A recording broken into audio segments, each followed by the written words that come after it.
多謝主席。主席，我留意到教育局咧喺課程當中有 STEAM 啦同埋 STEM 嘅教育啦，小學學科亦都獨立成科啦。但係內地咧最近其實已經係將低空經濟咧都已經推出一啲嘅新嘅課程。點樣可以讓到學生可以掌握呢啲前沿嘅發展知識？特別就係政府未來會唔會推出一啲譬如新嘅輔助課程？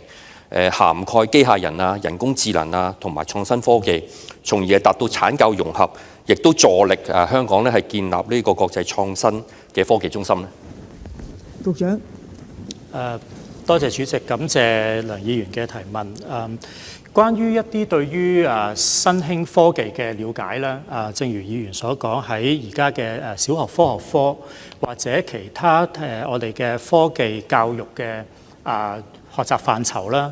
以及係相關嘅科技嘅相關嘅科目咧，都係有一定嘅着墨嘅。咁確實而家嘅科技發展咧係日新月異，亦都有好多嘅前沿發展、前沿科技方面嘅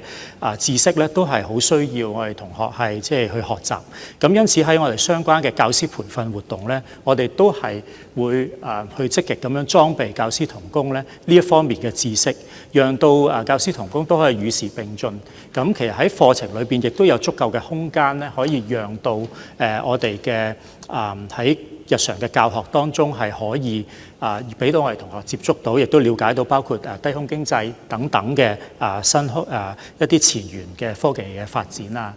社會嘅發展嘅一啲嘅需要咁樣嘅。咁我哋會繼續去加強呢方面嘅即係教師培訓啦。咁亦都喺個課程裏邊係會持續去更新。咁亦都喺坊間亦都會安排一啲相關嘅一啲